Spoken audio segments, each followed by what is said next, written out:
Pokémon Ruby and Pokémon Sapphire. Only for Game Boy Advance. Rated E for everyone. Hey, welcome back. Today's video is all about Pokemon's third generation. If you haven't seen the previous videos in this series, I would recommend watching them first. I'll have the playlist linked below. Anyway, enough waffle. Let's set sail into...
Pokemon Ruby and Sapphire, released on November 21st, 2002 in Japan, March 17th in North America 2003, April 3rd, 2003 in Australia, and on July 25th, 2003 in Europe. The game's development most likely began after the release of Gold and Silver, and they were targeting Nintendo's next generation handheld, the Game Boy Advance. The games were directed by Junichi Masuda, whom in the previous generation was credited as a designer.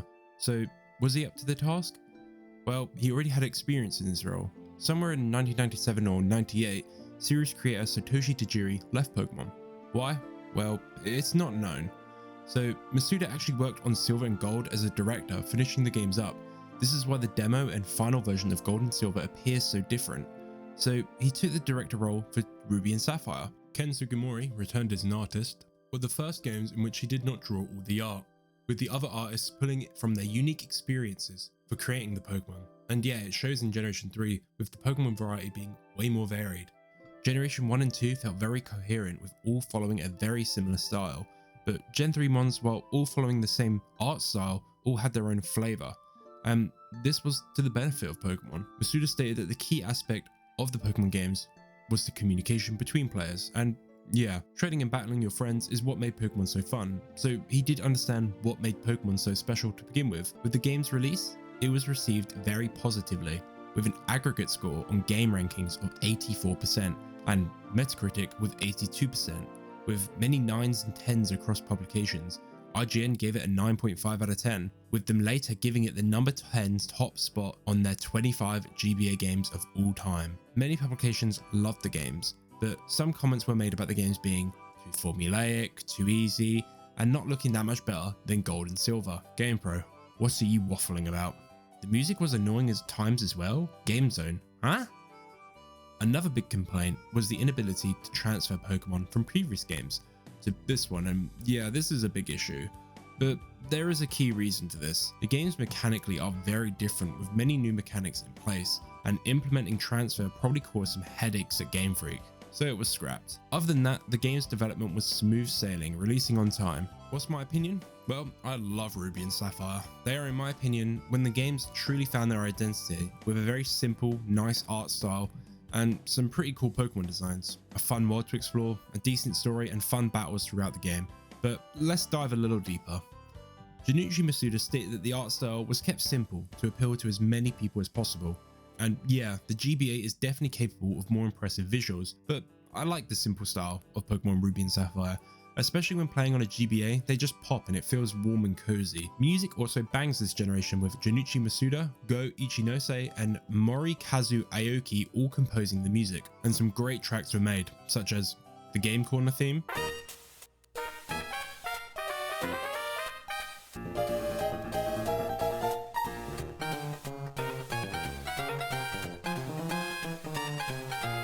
the new Gym Leader theme,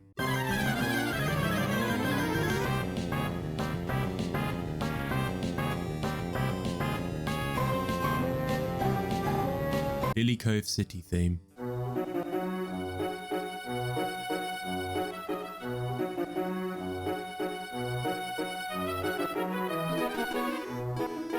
Sapphire.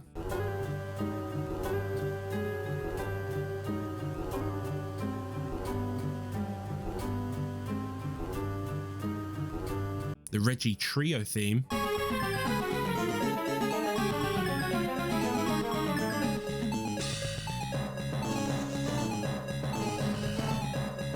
And my personal favorite, Steven Stone's theme.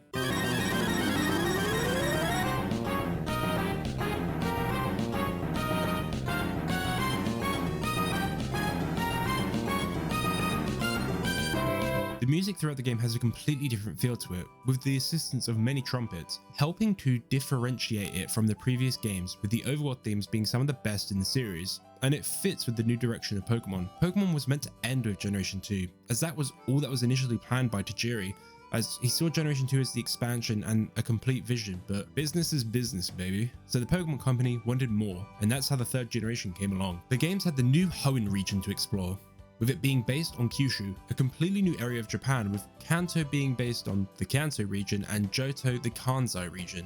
Two similar places geographically, but Hoenn is completely different, with a more tropical feel, I guess. The water does give the feeling of beaches. Ruby and Sapphire added a lot of new mechanics. This wasn't just a new paint job. The most prominent addition to the game was the addition of double battles, in which both sides would use 2 Pokemon. In these games, it was rather underutilized, but in the upcoming games, it would get used a bit more. I love double battles, as it makes the combat even more tactical, with now certain moves affecting multiple Pokemon offensively, like Earthquake, or support moves like Light Screen. The games included 103 moves, now bringing the total to 354. In addition to double battles, multi-battles were added, in which it was a double battle, but 2 trainers on each side, with 1 Pokemon each for the trainer, so 4 trainers battling against each other. Pretty cool. Pokemon stats were expanded even further with abilities, giving all Pokemon an ability which affect combat in some way, with 77 of them being available. Natures which affected their stats positively and negatively, in which one is sacrificed for the other. Players could also set up the secret base and customize the base with various items, and Pokemon contests were added, which participants would perform for judges using Pokemon moves, which each Pokemon had a specific condition, and the moves would as well. The PC was expanded into a fully colored graphic interface with more quality of life changes added. The shiny calc was changed, but still the same rate. The story compared to the first games was improved, in my opinion, compared to Gen 1 and 2, as in the first games, only Team Rocket presented any type of story, with 2 having almost a non-existent story apart from the gym challenge. This is an important aspect to balance, as too much or too little focus on one or the other makes the game's pace feel worse. This was excusable for the first 2 generations, as they were still figuring out the games, but by Gen 3, they hit the ground running. The Team Magma or Aqua plot, depending on your version, is extremely fun, with now many iconic characters appearing, having a lot of fun moments interacting with the player. It also made the game feel grander and your journey's more important, and I love the game's simple story. Yes, it's linear, but I like it. It's fun, even though the 2 leaders are some of the biggest idiots ever. The rival in the game, however, yeah, I don't like Wally. Blue and Silver are great rivals, as I encourage you to try to prove them wrong due to them being either a cocky, arrogant friend and a legitimate criminal. But Wally, yeah, he kind of sucks, just sitting there being sad about something. This makes the player not feel very threatened outside of the gym battles and evil team battles, as in previous games, the rivals normally had some pretty tough fights all throughout the game. The new 8 gym leaders are all pretty good with some cool designs, and the Elite 4 are also all pretty fun, and the champion is amazing. In Generation 1 and 2, they shared 2 Elite 4 members, that being Bruno and Lance, making revisiting them in Gold and Silver not feel as impactful, and also Lance is way too easy and is a pushover. Compared to Blue in the previous games, who actually presented a challenge, Lance is so artificially hard, as any strategy will beat him, as most of his team is extremely weak to something, being electric, rock or ice. Steven though is one tough dude, with his ace Metagross being a serious challenge to have to deal with. Even the Elite 4 member Drake is tough with Salamence. This is something Ruby and Sapphire greatly pushed, adding more challenging fights with more complex team comps on enemy trainers, and I believe this is a sentiment Game Freak wanted, to push the difficulty up a bit from previous games. Some more changes included stat changes to how IV and EVs work to the system we now have in place, with the IVs being from 1 to 31, with the gender no longer being determined by the IV of attack, and the EV changing with Pokemon earning EV points from defeated Pokemon, not XP, with a cap for each being 255 and 510 for a total amount of EVs a Pokemon can earn. Pokemon could now be awarded a ribbon for different achievements in the game, such as max EVs or beating the champion. The Game Link cable returned, with it now being expanded to allow for communication not only between GBAs, but also a GameCube, allowing for communication between games more effectively, increasing the amount you could do with a game. An e-card reader was enabled for the games, which allowed for patches to be released for the game. However, this was only for Japan, a bit of a loss there. The games were highly anticipated and consumers consumed them, with 1.25 million copies sold in Japan in the first 4 days, making them the best-selling games for the 2002 holiday season. And around 6 weeks, 4.4 million copies were sold in Japan alone. In North America, the game sold 2.2 million units by April of 2003, which was less than 1 month after the release in North America. The demand was so high in Europe, normally the lowest demand region, that copies from the United States were imported to deal with the demand, with 1.5 million units in 8 weeks being sold. Nintendo was very happy with the progress of the franchise, with now president of Nintendo, Satoru Iwata, talking at E3 2003 about how successful the games were and how it showed everyone that the Game Boy Advance was successful. By 2023, 16.22 million copies of Ruby and Sapphire were sold, making them the best-selling games for the GBA, but a significant decrease from Gold and Silver. This displays how the interest in Pokemon was waning at the time, with many fans from previous generations not moving up. However, something you'll notice nowadays is that most people who are still fans of Pokemon either started with Generation 3 games or the Generation 4 games. So I believe that these games stuck with people more, but the first 2 gens were more widely appealing at the time. With the release of Ruby and Sapphire, Pokemon was now valued at $15 billion. Damn. Ruby and Sapphire introduced 135 brand new Pokemon, and with the new Pokemon, you know what that means. Welcome back to Croc's Top 5 Pokemon of their generation. This week it's time for Hoenn. Let's roll. Number 5, Walrein, amazing Pokemon, chunky boy, great defense. Number 4, Gardevoir, an elegant design with immense power and move variety, a great pickup for any team. Number 3, Swampert, a great type and a key Pokemon to me in any Hoenn adventure. Number 2, Claydol, a super underrated Pokemon with a super interesting design, I just love it. And number 1, Metagross, my all-time favorite Pokemon who I've used across multiple games for many years. A top tier design, an amazing shiny, amazing type, and stats that can't be beat. And there are so many other Pokemon I love from Hoenn, but I had to pick only 5. And yeah, probably one of the hardest gens to do this with. Continuing on, Game Freak by 2004 had a game ready to roll out, and this would be the start of a pattern that following generations would continue, that being a remake of a previous game. On January 29th, 2004, Pokemon Red and Blue would be remade into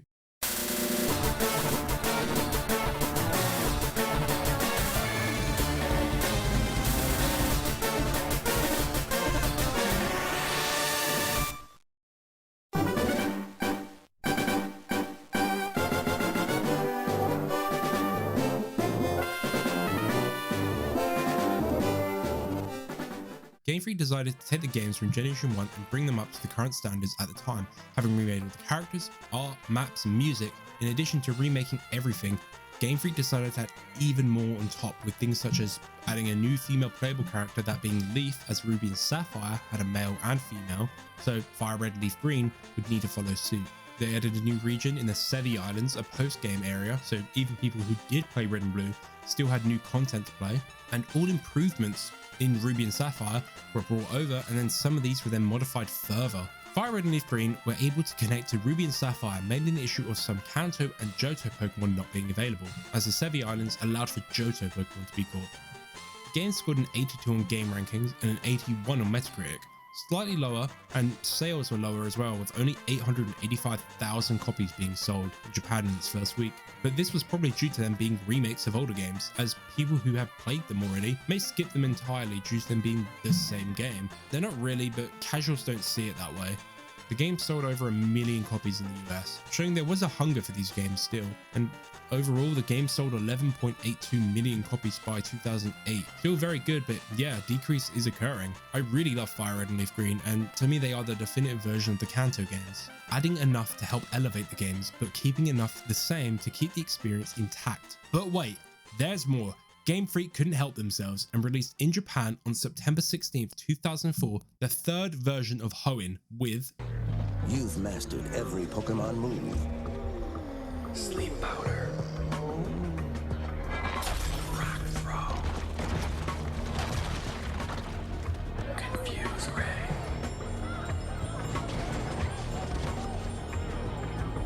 Now you're ready for the all-new Battle Frontier. Take on your biggest challenge yet in Pokemon Emerald, only for Game Boy Advance. Ready for everyone. Emerald, like Crystal, is the definitive version of Ruby and Sapphire, significantly improving aspects of it. Development of this version was headed by Shigeki Morimoto instead of Masuda, as he was probably busy with the next games. Emerald changed quite a bit from Ruby and Sapphire, with changing one of the gym leaders and the champion and fixing issues to the game's base story.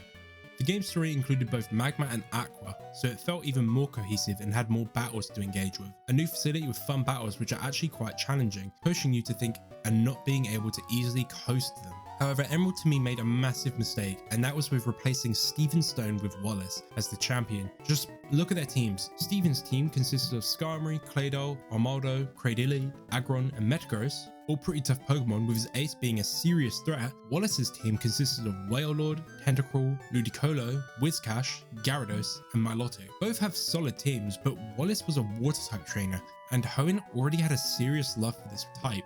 Steven was a great change, as he had a type that was not seen much throughout the game, that being Steel. Also, I personally feel that Steven's team is a bit harder to fight and more fitting of a champion. Wallace I find easier than Drake, so yeah, it makes the games easier for no real reason. And also, the 8th gym is still a water type, so yeah, 7.8 out of 10, too much water. The games have scored a lower aggregate score of 76 on both game rankings and Metacritic. This doesn't surprise me, as they are not reviewing the games on its own, but more as a sequel. So the fact that the game doesn't add a lot means it doesn't make it a good deal, as somebody who has already played Ruby and Sapphire may not want Emerald if it's just the same game with a bit more. So reviews reflected it. Overall, all 5 Generation 3 mainline Pokemon games are great and top tier in my opinion. While yes, Emerald does make Ruby and Sapphire pretty redundant, I still feel it's worth playing at least one of each of the games. One of either Ruby and Sapphire, one of Fire Red and Leaf Green, and Emerald, giving a great experience. You thought that was everything? Think again, because here come the spin-off games. First of all, we were treated to 2 amazing battle arena games, with Pokemon Colosseum, developed by Genius Sonority. The key gimmick of Colosseum is that most of the battles are double battles, making use of the new mechanic introduced. The games take place in the Ore region, and has the player explore many cities which act as the setting for battling. The games gave 2 starter Pokemon with Espeon and Umbreon, and had an all-unique story, characters, and evil teams to interact with.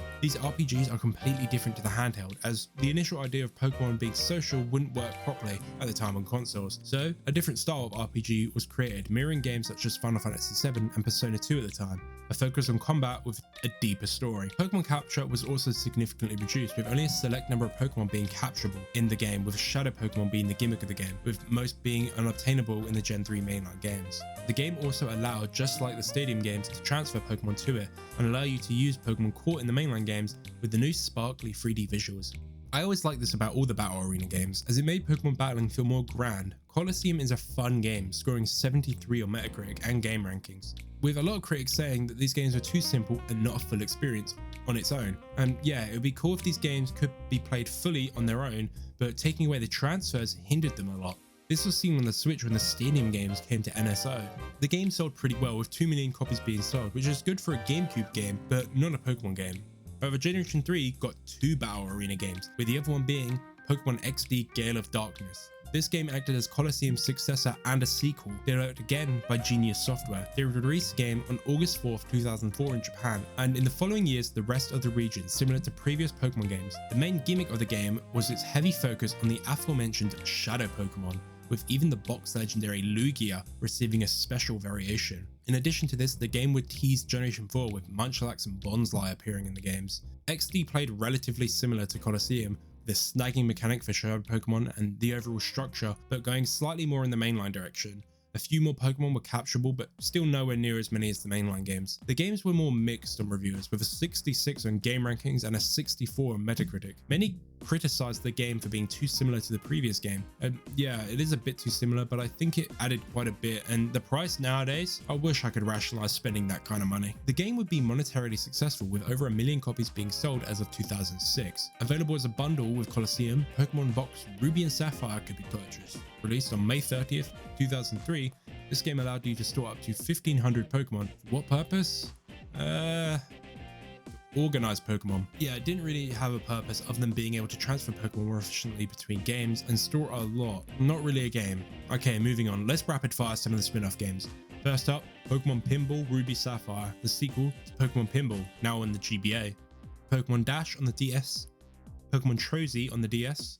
Pokemon Red and Blue Rescue Team on the GBA and DS respectively. These games would prove to be quite popular, providing another type of game Pokemon could sink into for a bit, with 5.85 million copies sold. And Pokemon Ranger, a personal favourite of mine, creating a really unique style of game with it selling 2.7 million copies on the DS. Just like previous generations, the manga continued further, with the Ruby Sapphire arc ranging from volume 15 to 22, the Fire Red Leaf Green arc ranging from volume 22 to 26, and the Emerald arc ranging from volume 26 to 29. The anime improved further with the Hoenn series, including Advanced, Advanced Challenged, Advanced Battle, and Battle Frontier. I personally also like the Hoenn anime, as it again continued to find its identity, creating a show that is truly special, as well as some great characters from it.